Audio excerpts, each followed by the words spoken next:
Hi everybody, Jabman025 here. Today I'm taking a look at the 1/100th no grade Gundam Astraea F-Type from the Gundam 00F manga. I've always loved the design of the Astraea, and particularly the F-Type. I just love the look of it, the color scheme.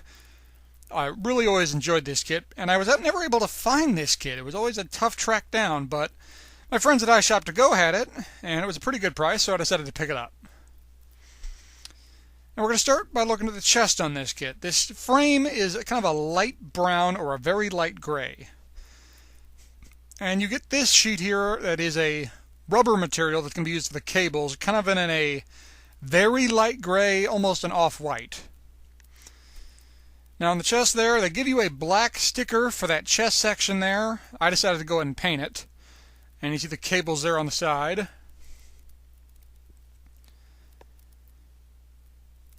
And they give you a clear piece to go over the top. Now that should be clear green, so if you want it to look alright, you got some painting to do here. A little clear green paint took care of that, and there you go. And that looks pretty good.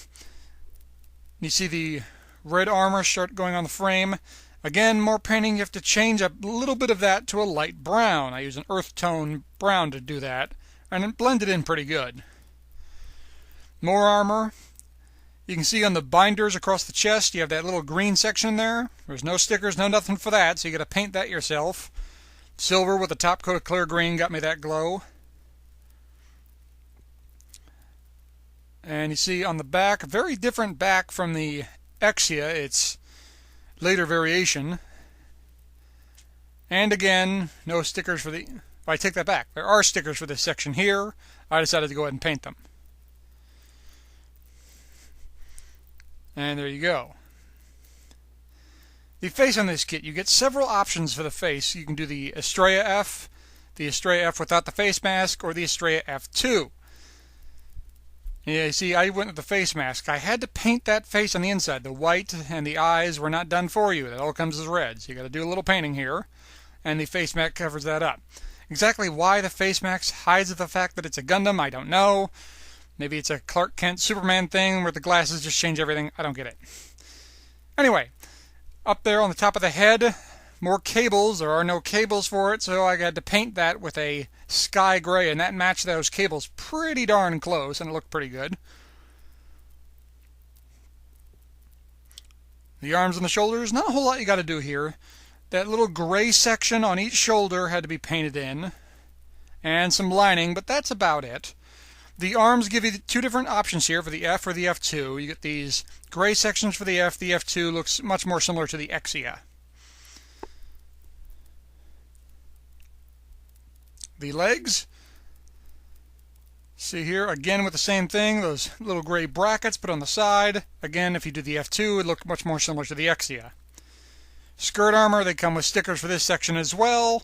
For those light brown, once again, I decided to paint it. Backside looks very different from the Astrea, and I kind of like it more. The only downside is those beam sabers stick out on each side all the time, so they can get in the way of posing a little bit. A little bit of lining on this kit on the legs, but not a whole lot. And here you see the main frame all put together, and you got the Gundam done. And as long as you put in some lining, and you do have a fair bit of painting to do on this kit, even with all the decals, you can see that those green sections all throughout. They give you some stickers in some places, and other places they don't, and you kind of have to fill it in with painting. I didn't use any of the stickers. This is all painted. When I finished him, I kind of got the sense with his color scheme of a Rick Diaz. You can see here, completely different body types, completely different look, but the color scheme very similar. Browns, grays, burgundies, reds. So I kind of got the sense of a not quite as much brown Rick Diaz. In terms of posability and balance, this is actually very, very good. Big bends out of the elbows, big bends out of the knees. The ankles are alright, but they're actually a little stronger than the Master Grade Astrea, and it has great balance. Once it starts holding the weapons, the balance isn't quite this good, but that's still pretty good. See, the hands are 2 bracket hands. You do get a GN blade, but unlike the Astrea, it is just a blade and not a gun with it. Also, unlike the XE, you got to do some painting here. It's molded completely in black, so again, you got to add some silver. No stickers here. You're on your own. And there you see this swing arm mechanism, similar to the XE. This blade is much smaller than the Master Grade XE is, and like I said, there's no gun attached. But like the XE is, it will flip closed, as so. And that looks pretty good. And you see, it does have one issue with this, and that is you have to build the bracket around the arm. It can't just hook on. You have to build one side and then clip this other piece on the other side to hold it in place.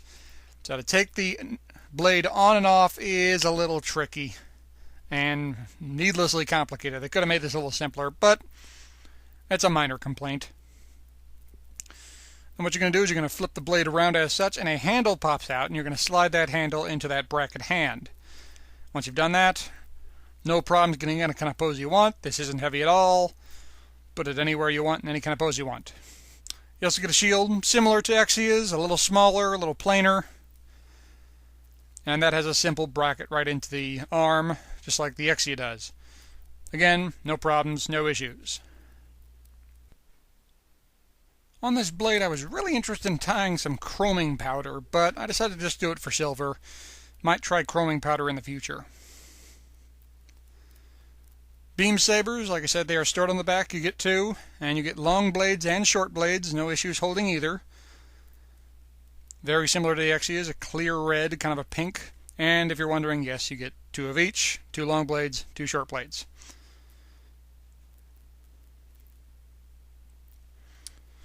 And since the sword has no gun, they give you a beam gun. This gun is really, really bad on the nubs. For the most part, this kit ain't that bad with the nubs. But here, there are tons of bad ones. So you can see I painted it with a two-tone gray. One, because I thought it would look cool. And two, because it gave a lot more cover on those nubs. You also get a bazooka. And you see this internal frame here on the gun, because you can see through parts of it here on vents and other places. I decided to paint that internal frame aluminum, just because I thought it would look cool. Here's a bazooka, the rest of it. Kind of reminds me of the Lohengrin launcher.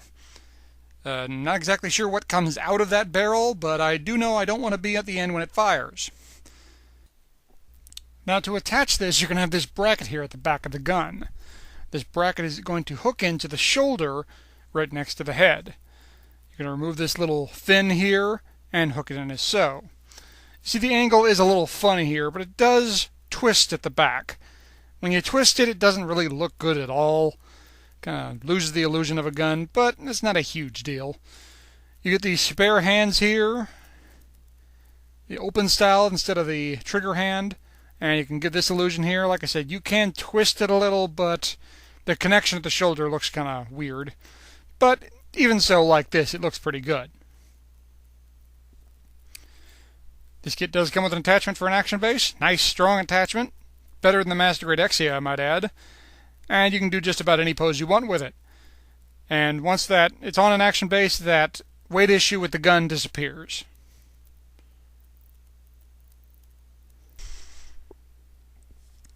Final thoughts on this kit? I'm giving it a thumbs up. I've always liked this design of this kit. I've always liked the color scheme. And I really like the weapons. For a no-grade kit, this is great. You do got to put a lot of work into it, though. A lot of painting, a lot of detail work. Like I said, on the weapons, there's a lot of bad nubs. But it's a no-grade kit. That kind of comes with the territory.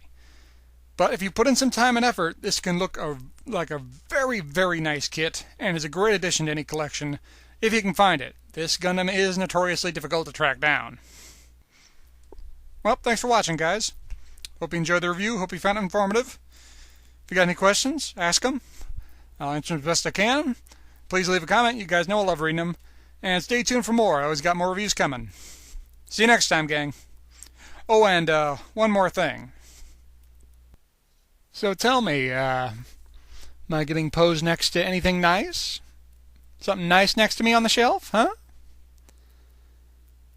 Why, hello there.